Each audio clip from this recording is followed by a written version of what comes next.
and welcome to an all-around love video. This is a place for spiritual support and connections, so if you are looking for any of that, please reach out down below. I'm on Facebook, Instagram. I also have a blog website. If you're interested in that, you can go check it out as well. Today, we're outside playing. The girls are playing on the swing set in front of me. So I decided to take this time to get on here and record my spirit ghost story. My spirit cat ghost story. I thought it was a really cute story, and I just wanted to get on here and talk about it and see if there was anybody else that could relate to this story. So, I do believe that my little kitty was sent to me from spirit, and I do believe it was my sister. Now, I don't have proof of that, and I can't say this for sure was my sister, and this is how it was, but I'll tell you the story, and then you let me know what you think. Alright, so I was asleep one morning. My husband was up and he was getting ready for work. It is really bright out here. The sun is so bright. Feels good, but it's also blinding me a little bit. Anyways, okay. So my husband was getting ready for work one morning. He gets up about 4:30. And I usually wake up a little bit, not fully, just from the noise and stuff of him being awake. I am not a heavy sleeper, so I do hear a lot of stuff in the middle of the night, and it does wake me up. But, oh, the cat's outside.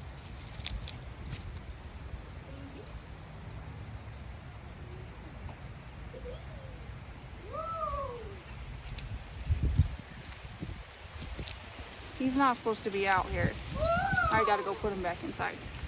But here he is. I guess you know I was talking about him. He almost got away. You let him out.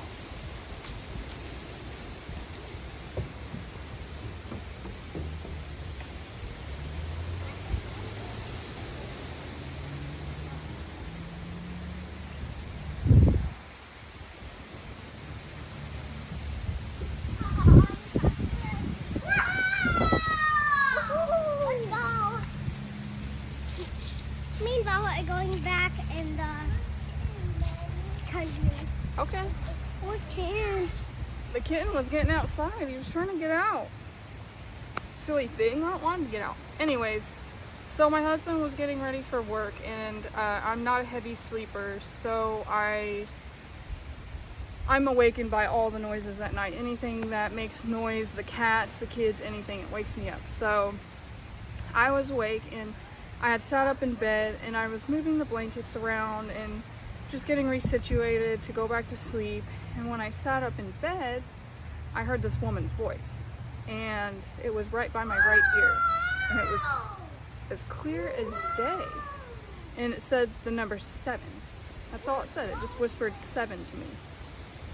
And at the time, since I was half awake, half asleep, I didn't think anything of it. I nodded my head and I laid back down and I went to sleep.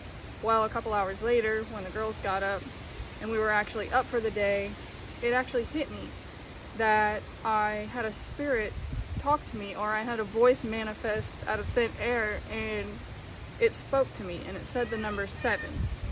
So I literally started going crazy, thinking about what the number 7 could mean. Is it 7? Is it 7 things are coming to me? Is there something happening at 7 o'clock? Is there something about the 7th month? Like, I was literally going crazy, just looking up things about the number 7, and just really just wondering why a spirit female voice would say the number 7 to me, because I have no idea why that happened. And I don't hear voices all the time. It's not something that occurs regularly. It's just something that's occurred before. Mommy. Yes? About messing with the black mantis with those pinchers. Well, she should be careful for the pinchers. They might get you. Well, the police are coming for her. The police are coming for her? Yeah. I don't think they are. All Help dog, help dog. But anyways, hey, no. I was literally going crazy trying to find out what the number 7 meant because, like I was saying, I don't hear voices all the time. It's not something like, oh, I hear voices. No, it just happens randomly and I don't ask for it to happen. It just happened. This voice came to me and it said that. I know that I heard it, and so I knew that there was something about the number 7 that was going to be important. Well, 7 p.m. came and nothing happened, and I couldn't find anything out about the number 7 except for the number 7 is about kind of moving on from a rough time and struggles into better times, facing adversity and getting over those obstacles and moving towards a better direction. So I was like, well, maybe it's that. I really started overthinking things, and I never was able to piece together what the number 7 was supposed to mean for me. So a couple days later, literally maybe like He's coming to hit me.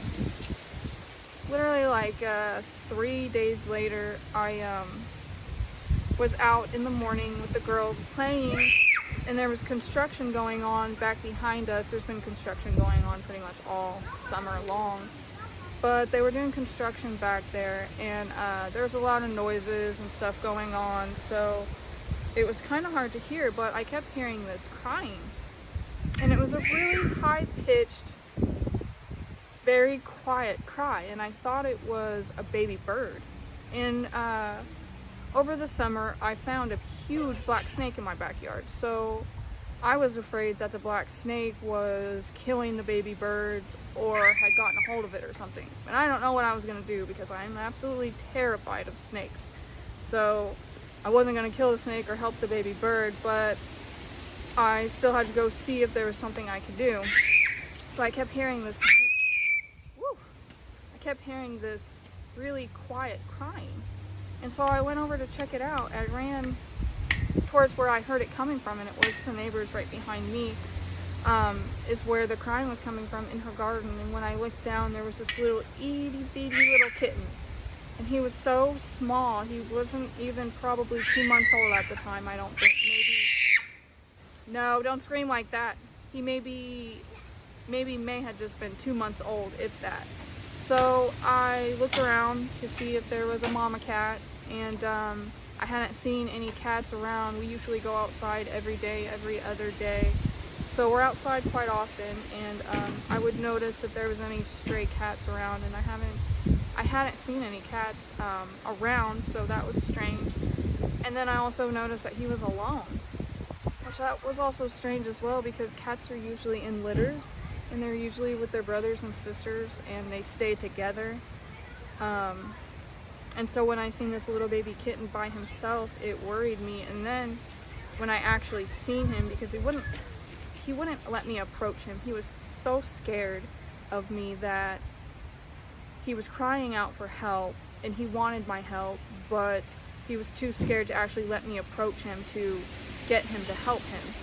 So he was really little, he was really bony, I could see he was really hungry, and he had no fat on him at all. So he probably hadn't been fed, and I didn't see any signs of a mom cat being around. So being as caring and loving as I am, I decided to take the cat in. So in order for me to get the cat, I had to go get my daughter to get some wet food, and I had to stay back with the twins because the girls wouldn't listen to me. So every time I would try and come up to the cat, the girls were right there coming up to the cat as well. They were scaring him. So I had my daughter get some wet food out and put it out for him to get him to come out, because when we were trying to approach him, he was crawling underneath her house, and I was afraid he was either going to get trapped under there and starve to death and die, or something was going to get him down there and he was going to get stuck. So I didn't want him going underneath her house, so I was trying to get him to come out. So we got some wet food and we put it down, and we eventually got him to come out. He was so hungry that he was just eating it up like nothing, and so fast, gobbling it up. I had her pick him up while he was eating, while he was distracted, and she did get clawed up a little bit because he was so scared, and we brought him inside. We ended up putting him in the garage for a few days. Hey, sweetie. Hi.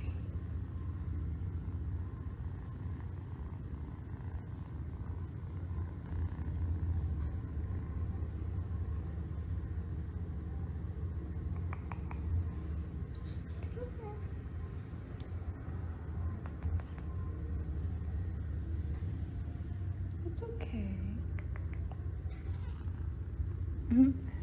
You're so scared. It's okay. Aw. You're so sweet. Yes, you are.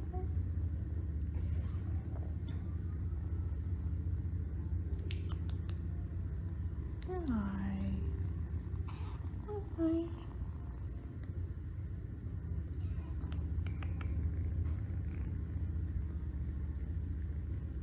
All the kitties need love. Yes.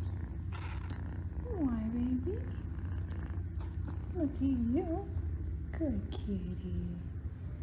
You're so good kitty.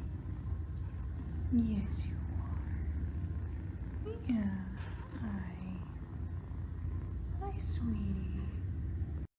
Trying to get him used to us. We go out there and feed him and get his little toy out, and we started playing with him and gaining his trust, and it was really cute. He was really cute, and so after that I decided to keep him. I didn't really want to keep him because I have a lot of stuff that's going on right now, and I have my sister's cat here right now that I'm helping take care of, so I wasn't actually looking for more responsibility. I felt like the responsibilities were being kind of stacked on me, but I decided that I wanted to keep him because he was just so cute. And when I got on my phone later on that day, I looked at the date and it was the 7th. So I feel like it was just fated destiny. I've never had a cat just come to me like that, and we don't have a lot of strays in our neighborhood, and we've lived here a year and a half, and I've never ever had this happen before.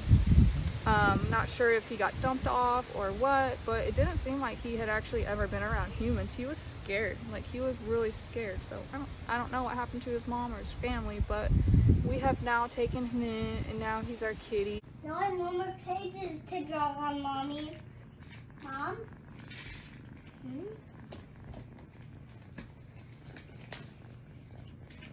No. You purr so loudly. Mommy. You're like a little muffler. What, baby? We named him Berlioz from the Aristocats. That was something that was really special to me and my sisters and my brother. When we were really young, we would watch Aristocats all the time. And we were really big into cats. Cats were always the animals that we had growing up, so that was also really special to us. And Berlioz, he's just such an amazing addition to the family. He's just brought so much love and life into our house, and he is very ornery and he's tearing my stuff up, but Violet, stay back here.